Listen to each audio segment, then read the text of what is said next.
Everybody keeps running these damn ads and these damn YouTube videos on how the whole machine works. Nobody cares, at least not the buyers.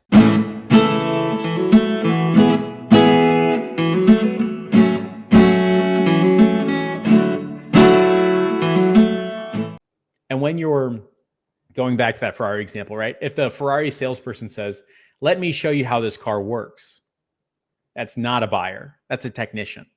Yeah. That's an engineer, right? If the Ferrari salesperson says, let me tell you who this Ferrari is for, that's a buyer. That's a sales conversation, right? So everybody keeps running these damn ads and these damn YouTube videos on how the whole machine works. Nobody cares, at least not the buyers, at least not the good who's, right? The good who's are too busy running their business to spend 8 hours watching your craft. They're too damn busy. Can you hear my cat, by the way? Yeah. Yeah. He's old and crazy. I get it. Yeah, dude, he's yelling at the wall because he's lost. Hold on. Let me put you. I'm not fucking kidding. Yeah. But to your point, Jeff, I was thinking about this. Like if I was looking to buy a deck because I want some backyard barbecues or whatever. Yep. If an ad says like, let me show you how to build a deck start to finish. Yeah. Like that's going to appeal to the do-it-yourselfer who doesn't want to pay somebody to do it, who wants to learn how. I may be able to sell them a $7 info product of here's how to build a deck if they don't go on YouTube and learn it for free without me. If I say, hey, do you just want to have backyard barbecues and like in 2 days this shit will be done and have a pro come in and just make it happen for you? Like that's to your point. That's a who, that's a why, that's a buyer kind of conversation. And I don't think enough people think about this too. And I'll tell you that there are certain industries as well, because you and I get to see like a lot of agencies in a lot of different industries. There are certain industries where because the barrier to entry is lower, say for example, like real estate agents, like somebody can go get their weekend real estate course. This is even more pronounced where like I look at it like 95% of real estate agents, you would not want as clients because they're fucking broke and struggling and they won't be real estate agents 5 years from now. They sell one you want house the small every 2 amount years. of guys who like, you know, are on 87 different billboards around their city, spend a whole bunch of money and got a team of 50 people. And most people are writing like, are you broke, desperate, trying to sell any home? Are you trying to get your first real estate sale? Is nobody buying your shit? Are you a fucking loser who can't make this work? Instead of, hey, do you need more deals because you got 50 people and the billboards aren't cutting it like they used to? Well, like, let me tell you how quickly we can fix that with Facebook ads. So that is the key learning, the key difference that I think separate good media marketing ad people from bad media marketing messaging ad people, headline people, whatever you want to call them, right? Because the people who are bad at their job are optimizing for results on a spreadsheet. I need to hit 3 appointments a day, right? I don't care how good they are, how bad they are, as long as they fill out the form 3 appointments a day. That's my KPI. My job is done. They get to say, peace out. I fucking did my job. I made the delivery, right? The very good ones are saying, so who is filling out this form? Who does this ad apply to? Who does it push away? Who does it keep? And is that the person that's going to spend 10, 20, 30, 50, $100,000 over the next 6, 9, 12 months? That's the difference, right? But nobody fucking talks about that shit because it's not a Stripe screenshot. It's a retention game. It's a fulfillment game. It's a team game. Like that's the real dollars, right? But you can't make a YouTube video about how we have 97% retention and all of our clients love it. And we got an NPS score of 9. Like that ain't going to get any headlines. Yeah. YouTube ain't optimizing for that shit. Right. I think about that, just like a story on that. I had, this was like 10 years ago. And I was running like a live event. And so I was running some ads to my live event. And I had a coach who told me to optimize for numbers on a spreadsheet, as you kind of mentioned. And I was hitting all those numbers. So like he wanted me to have at least 1% click-through rate. That was hitting it. We had like 2 or 3. I was like super stoked about that. Then he said, you want at least 20% of people signing up on your landing page. We were like 30, 35. Like we were above that. Then he said, I want you to drive people to this webinar. And for like every like 15 or so people you get on the webinar, I want at least one of those people to book a call, and they were booking a call. And so and then he said, I want, like a certain percent, like a cost per call metric. I think it was like $150 or something back in the day.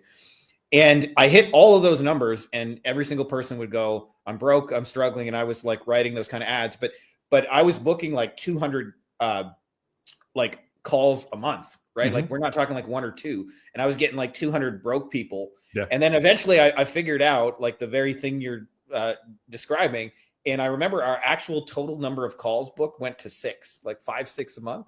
Yeah. I started averaging, and I would close like almost every one of those people. Yeah. And they were qualified, and they would spend money, and they would say thank you.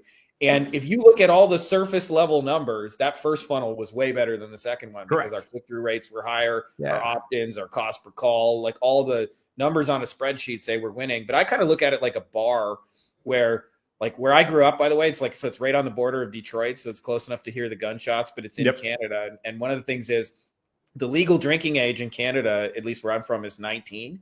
So anybody who's 19 or 20 years old from Michigan comes over on the weekend to get shit-faced drunk. Yeah. And if you're trying to fill a bar, the most important metric is, do you get the hot girls in the bar? Because if you get hot girls, like guys will come in and spend money. And like if you're writing ads, okay, yeah, you can get 100 dudes in there, but they're all going to end up leaving because they're not going to stay unless the hot chicks are in the bar. So like, to me, like I look at ads, like you want to like really hyper focus on, like, are you a hot chick who needs something to do on a Friday night?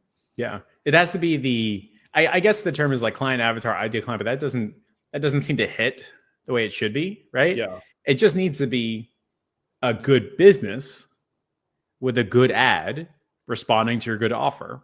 And the start of all this is like, can you write a damn ad that makes somebody say, I'm interested in buying your stuff? What I've discovered is that every time I put my business on a spreadsheet, I get fucking pissed. Every time. Because the numbers are not big enough. They're not wide enough. There's all these fucking bottlenecks and all this bullshit. Except later today, we're going to sign another 10K deal from a 45-minute conversation that is super friendly. I go, okay, well, at least the clients are good, right? The who is amazing. The how almost doesn't matter when your who is very good, right?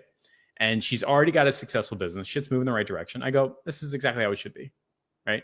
Had a 45-minute conversation, 10K program, easy peasy. We had a client today tell us not how much money she made, not the contract size per deal. She didn't look it up for whatever reason. It's a short 30-second conversation. She said that she got like 20 deals from our Facebook ads in like 45 days. And we spent $2,600. So it's like $133 per deal. I go, fucking amazing. I look up the ad.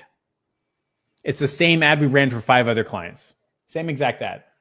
Of this batch of 5, one client was like, this is the worst campaign we've ever done. Nothing is going to work. We hate you. Charge back. The other 4 are going, this is the best fucking campaign we've ever had. It's the who.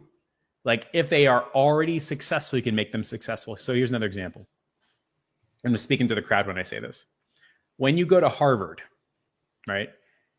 Are they really talking to bad people, okay people, amazing people, or absolutely holy shit, you are a rock star people? Who are they talking to?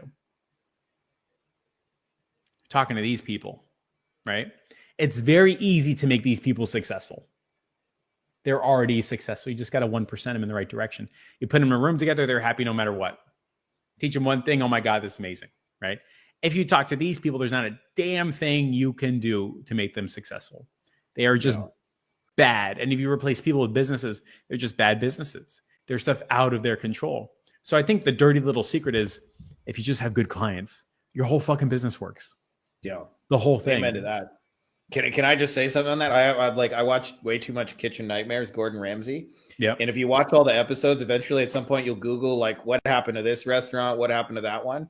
And I looked up the failure rate. So like when people call Gordon Ramsay for Kitchen Nightmares, they're like broke, struggling, like the kind of ads we're saying not to run.